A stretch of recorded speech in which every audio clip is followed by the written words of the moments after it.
So, very good evening to one and all gathered here. Today, we are going to see about the case study about the implementation of Six Sigma concept using DMAC approach. So, before going to discuss about the case study, so in the before session, so we started the basic introduction on Six Sigma and what are the various significant importance in improving the product quality and services in the recent scenario. So in the initial lecture, we saw about how Six Sigma considered to be uh, an effective tool used for defect prevention technique. Then we saw why Six Sigma is very essential in the recent scenario. And the following reasons are listed here in the given slide. Due to technological change in expectations, then customer expectations, global competition of various industries, and different market segmentation. So these are the possible reasons that pressurize us to move towards the modernization in improving the quality of the products and the service for particular organization. And later we discussed about what are all the various sigma level and the range of defects, the minimum defects expected per million opportunities. So these are given here for your reference. Then some of the few companies who have implemented the Six Sigma concept successfully in the recent past. Then later, we discussed about what do you mean by defect and how defect reduces the dissatisfaction as well as the quality of the product while usage. Then what are the different types of defects, say critical defect, major and minor defect. I think with this, we have continued our discussion in the past session. Now, today we are going to see about what is the purpose of using the DMAC approach in Six Sigma concept. So we will try to have the practical application, a case study presentation about public road safety management system, how Six Sigma can be applied very effectively in road safety management. So this part now we are going to discuss today.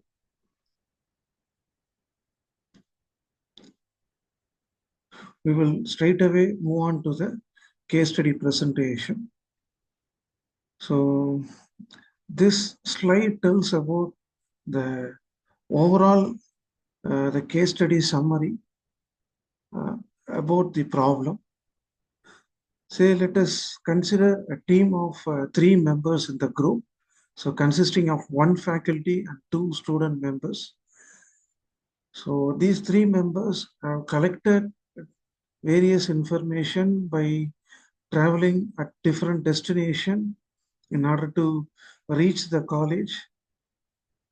By considering most of the problematic route, which was almost said to be 13 kilometers. So in the case study, they took the distance covered to collect the data in order to find out the busy populated traffic congested area. So it was found to be nearly 13 kilometer coverage. So the road path was highly polluted with n number of vehicles in each day. So this is the main thing they took as a primary information from the in the case study. And next thing is due to the heavy traffic congested area, nearly 10 to 23% of the daily time getting wasted on the traffic, on the road traffic by people. So this lead to lot of delay in reaching the office on time. As a result, the employees are becoming totally unproductive by reaching late to the office. And this is the problem occurring in the society in the recent past. So The main primary thing, they have to analyze this issue very carefully by taking each and every factors under safe consideration.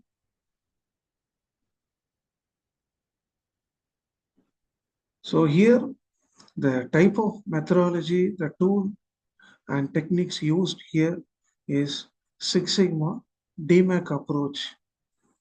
So without Six Sigma here in recent scenario, nothing cannot be made possible effectively. Six Sigma concept is not only used for manufacturing and production, but also for public sector like road safety management, even in highway patrolling. So various other areas, this concept Six Sigma can be effectively used here. Now we are going to see about DMAC cycle.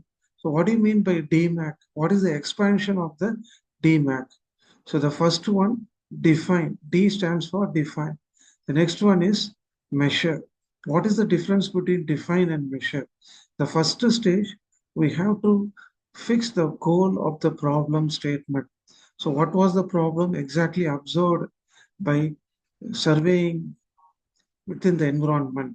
And next one is measuring, collecting the data from the environment, and then analyzing the given information according to the truthness and try to find improvement based on the analysis. And finally, control the process within the tight control.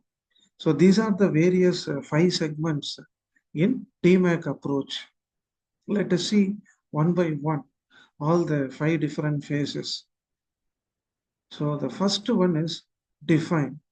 So here in this problem, the main objective is to highlight the present situation uh, happening due to careless fatal road accidents based on the traffic congestion problem, and how to reduce the idle time by reducing the number of the traffic congested area, by increasing the width of the road and constructing a lot of overhead flyovers and bridges, so that we can able to improve the public safety by alerting the people not to go on the wrong path. So this is the problem abstract or definition which can be highlighted in the initial phase.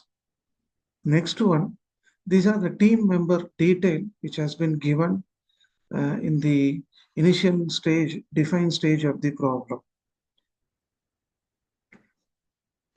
Next one, measuring stage. So here we can collect data through surveying by directly going to the field. We can able to interact with the people who are in the society, how they feel about the daily traffic issues. So by direct interaction, we can able to collect the data information from them. So fortunately, this type of project work done comes under continuous data distribution. Say the road safety related projects comes under this category, not discrete data.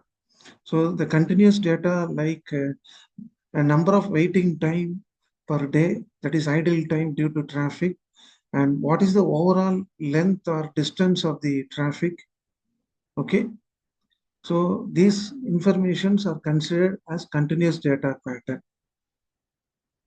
So using the continuous data distribution, so they took sample 14 days. For 14 days, they collected the data, and the total area to be covered 13-kilometer radius. And each day they have collected what is the average time, expected time to reach in minutes to destination, like offices, schools, like that. And what are the various challenges, like average waiting time, that is idle time in the traffic, and percentage of idle time. So these values are calculated and presented in the table for your kind reference. And based on this tabular column information, statistical charts graph has been drawn by taking number of days along x-axis and time in minutes along y-axis. Say here from this graph, it is highlighted that especially in the third day. So the major waiting time, idle time due to the traffic jam occurs at a rate of 15 to 20 minutes on an average at the maximum, whereas the other remaining days it was considered to be medium and low. So this was the inference from the graph.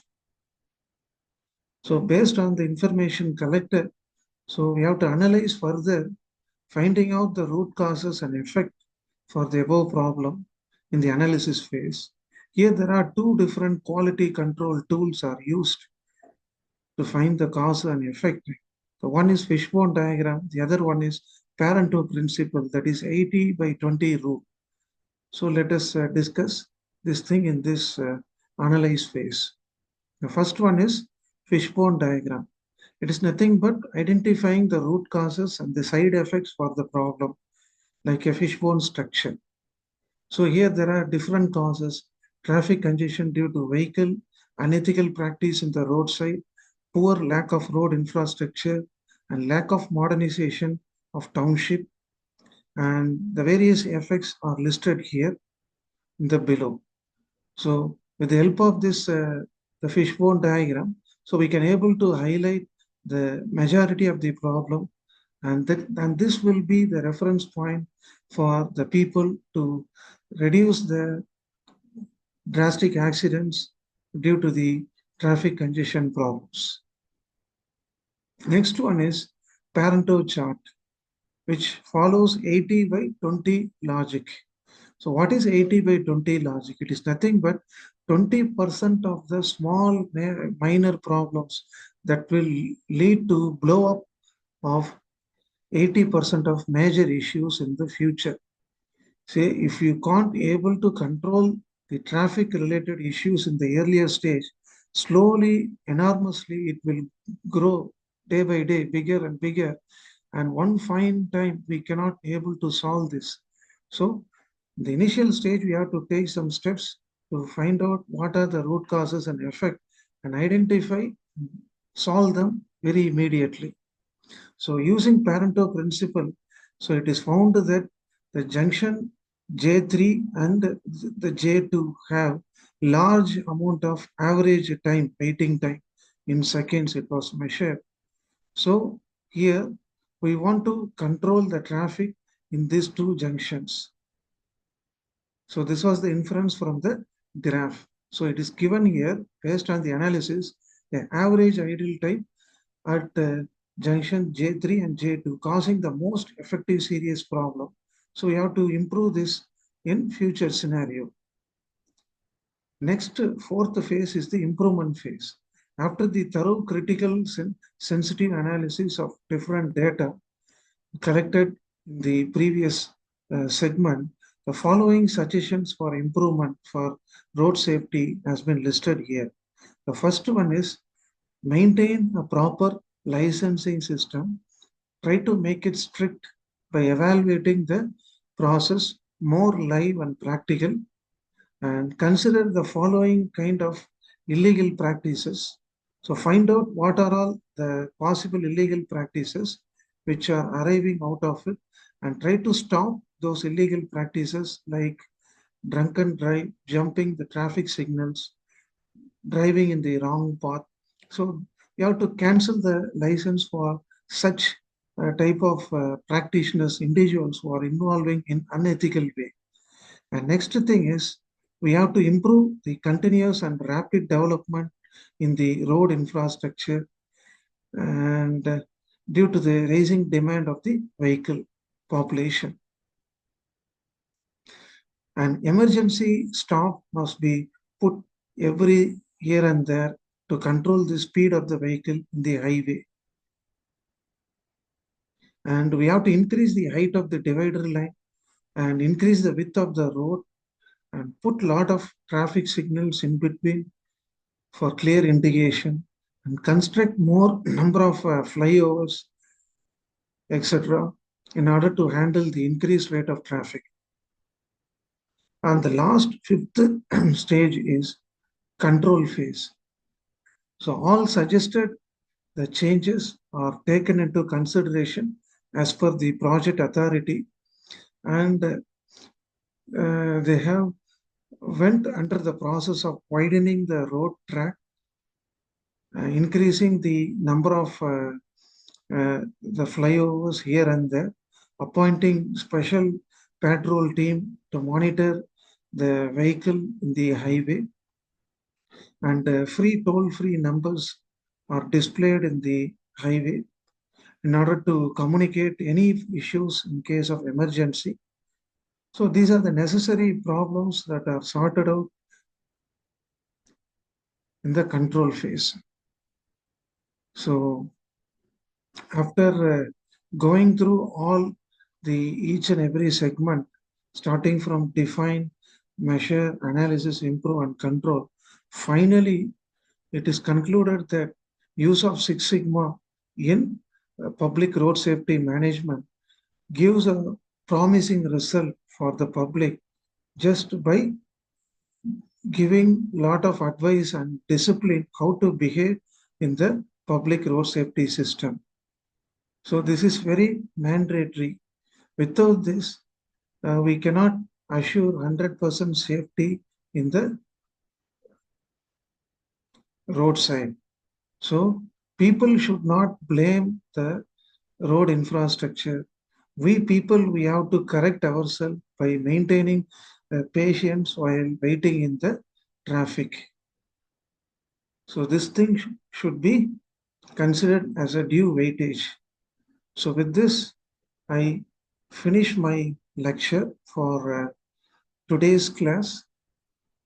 So in the next meeting, we will see the other practical tools and techniques used in the quality control. So with this, I thank each and every one of you. Let us meet again in the next segment. Thank you, one and all.